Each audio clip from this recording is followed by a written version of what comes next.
Hey there, welcome to the Gunpla Lair. For this video, we're reviewing the MG expansion parts set for Gundam Barbatos Lupus. Now, when I do these reviews, I try to be as objective as possible. But full disclosure, I have mixed feelings about expansion sets. I do like that they provide us with additional display options for models, or even serve as an entry point for customizing. On the other hand, they tend to be exclusives, which can make acquiring them a bit more complicated. With that out of the way, let's take a look at this set. First, let's check out the contents. Hmm. So our country's P Bandai shop included the sticker sheet in their deliveries for a time. Feels AI generated, might just be me. Whatever. Okay, 4 bags, and the manual. Each of the runners are labeled MG Gundam Barbatos Lupus, and the lettering continues from the base kit. No plans for an actual MG Helmvig riding car, I suppose. Expected, but still sad. The set starts with Runner L, which includes the damaged parts for the Barbatos itself, and the handle and guard for the sword.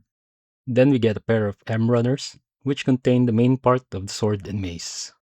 Paired as well are the N runners, which contain the parts for the arm cannons. O1 provides color separation for the blade edges. Neat. O2 is just the clear blue effect part. P1 contains the damaged V-fin. P2 are the red parts for the extending effects and the eye replacements. We have a portion of the Action Base 6 included. We get some foil stickers for the eyes. Then we have a sheet of water slide decals. Lastly, there's the manual. It's functional, letting you know how to build the additional weapons and incorporate the damaged parts for the MG Barbatos Lupus build. Personal gripe, I appreciate how they integrate the art in the cover of the base kits, so I hate when the manual is just like this. Again, just a personal gripe. I imagine most people won't care much about this. Moving on to the build. The build isn't intricate at all, which is expected. We're mostly just building extra weapons and accessories after all. The weapons are mainly just two halves attached together with a few more parts thrown in to hold them. The effect parts pretty much only needed to be cut off and they're ready for use. Everything comes together within just a few minutes, even if you're building this in a chill pace.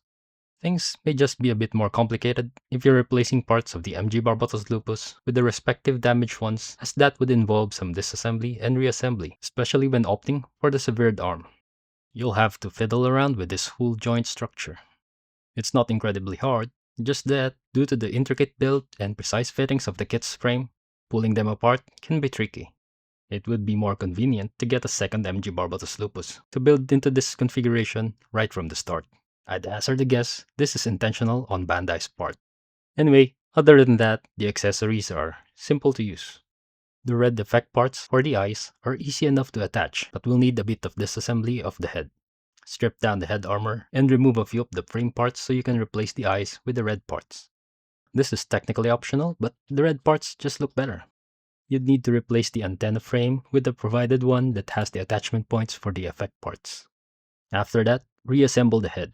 This is the part where you'll choose whether to use the damaged V-fin or not. I opted for the normal V-fin since I'm not using the damaged arm parts either. For the blue effect parts, it's simpler. Just slide out the red section of the pauldron to access the attachment points. You can do this without removing the pauldron. I just did it here to show the sliding mechanism better. The Valkyria Buster Sword. A bona fide BFS. The sword's so big, the holster is mobile suit size that even has legs. It pained me to make that joke because I really like the design of the Helmvig grind car. That should earn a subscribe, yeah? Anyway, the weapon is taller than the Gundam itself. Here it is compared to the 1/144 version. It looks pretty good, with some details and especially with the color separated edges. It would be easy to chrome this out should you want to. It has these 3mm holes which are integrated well that they look like detailing, but they're here as attachment points for the action base that came with the set. Speaking of, here it is, a portion of the Action Base 6 comprised of a small rectangular base, an articulated support arm, and a 3mm peg connector. As you can see here, it can support the sword on its own, so it's doing all the heavy lifting when posing this with the Barbatos Lupus. The model itself can hold and balance this sword on its own, but the poses are limited. The base is pretty much required, making it a sensible inclusion to this set. For additional mechanisms, the handle can retract for storage mode. You can also separate the pommel section so it can be used as a club. For attaching the sword to the Lupus, the set includes a pair of dedicated holding hands. However, there are no hand armor parts, so you'll have to take the ones from the base model when changing into these hands. Meh. The dedicated hands each have tabs for a secure hold on the sword. Each section of the handle has a slot, and these handles rotate, giving you flexibility in setting the angle for positioning the sword. Each hand also has a joint that allows adjustment on its pitch axis. Alright, why would you want to buy this? Well, big sword. That should be enough reason. Joking aside, yeah, the Valkyria Buster Sword is, no doubt, this set's main draw. If you like giant swords and want one for your MG Barbatos Lupus, you'd be happy with this set. The arm cannons are a good option to have.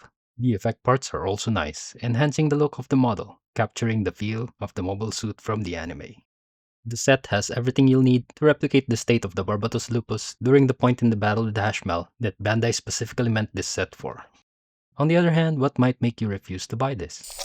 Well, it's Bandai exclusive. If you missed the pre-order, the markup is probably quite high now.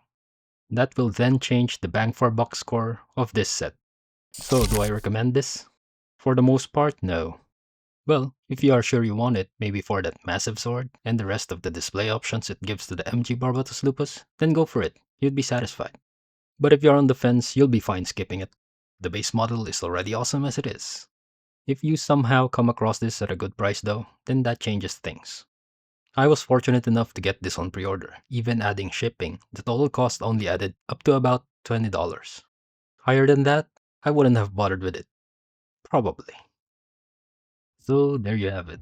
Less of a formal review this time. Let me put some post montage here while I make some extra commentary. In terms of function, I do love expansion sets. Especially those like this that have major weaponry included, as opposed to those that only provide extra effect parts. Not that those aren't nice to have, mind you. For those who are already on the advanced or expert levels in scale modeling, they can already build these things out of scrap parts or plate. For those who are more on the casual side, like me, these sets can serve as a gateway for studying customization techniques. In this case, this set may tempt you to get into learning weathering and battle damage mods to complete the look. You may even get into scratch building a whole mech, like a 1/100 Hashmal, and then maybe get into building full dioramas. Of course, there's the tendency for this sort of product to have some form of exclusivity, often as a Bandai. Well, that's just a business decision that Bandai deems sensible. We just have to deal with it as we see fit. That said, Bandai is getting more accessible in certain locations, so that's not as bad of a news compared to a few years ago. Well, that's it for me. What about you? Do you like or dislike expansion sets? Do you think Bandai will ever give us a 1/100 Hashmal? Comment away, and maybe hit the subscribe button while you're down there. If you made it this far in the video, thanks. You have my gratitude for improving my retention stats. You rock. See you on the next video.